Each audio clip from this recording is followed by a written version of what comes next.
Hello বন্ধুরা, পাপিয়ার ভালোবাসার রান্নাঘরে তোমাদের সকলকে স্বাগত। আজ নিয়ে চলে এসেছি কালো জিরা কাঁচা লঙ্কায় ইলিশ মাছের হালকা পাতলা ঝোল।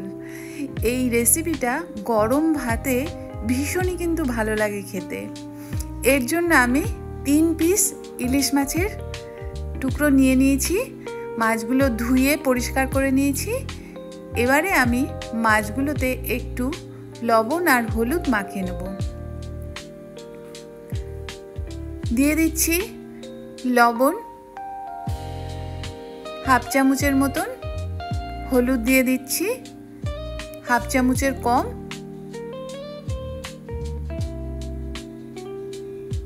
মাছগুলো এবারে ভালো করে মাখিয়ে আমি রেখে দিচ্ছি কিছুক্ষণ।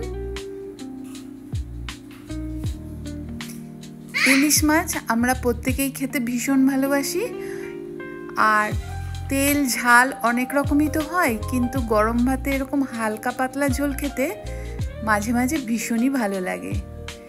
এবারে গ্যাসে একটা কড়া বসিয়ে নিয়েছি। কড়াটা ভালো করে প্রথমে গরম করে নিয়েছি।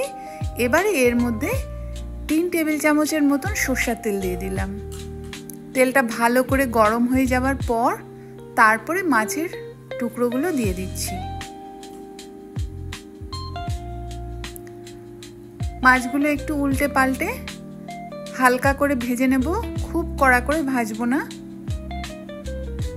একটা সাইড হয়ে যাবার পর অপর সাইড উল্টে দিচ্ছি।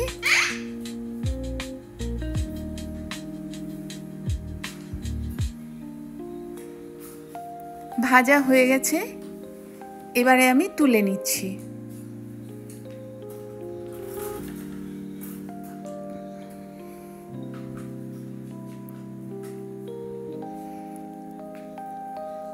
এবারে এই তেলের মধ্যেই আমি রান্নাটা করব। এর মধ্যে দিয়ে দিচ্ছি খুব কম করে একটুখানি কালো জিরা ফোড়ন, হাফ চামচেরও কম, খুব অল্প করে দিয়ে দিলাম। একটু নাড়িয়ে নিচ্ছি। এবারে চেরা কাঁচা লঙ্কা 3টে দিয়ে দিলাম। এই কালো জিরা আর কাঁচা লঙ্কা ফোড়নে দেওয়ার পরই একটা সুন্দর গন্ধ উঠবে।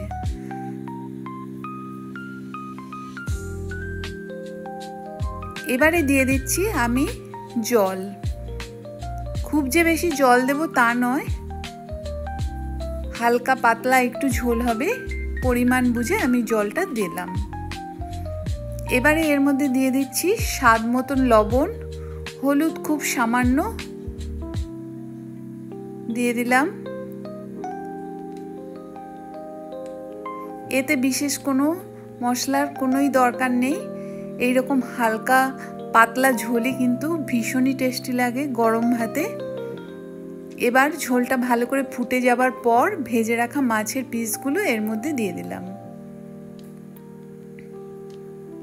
বেশ ভালো করে ফুটিয়ে নেব। মিনিট 5 আমি গ্যাসের আঁচটা বাড়িয়ে দিয়েই ফুটিয়ে নিচ্ছি। দেখো এখানে সুন্দর করে কিন্তু ফুটে গেছে ঝোলটা। এবারে আমি গ্যাসের আঁচটা বন্ধ করে দিলাম।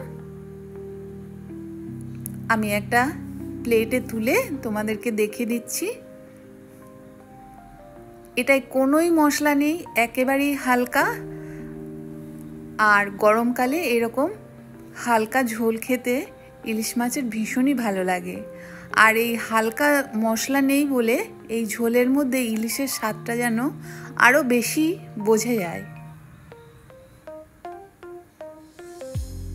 রেডি হয়ে গেছে কালো জিরা কাঁচা লঙ্কায় ইলিশ মাছের ঝোল।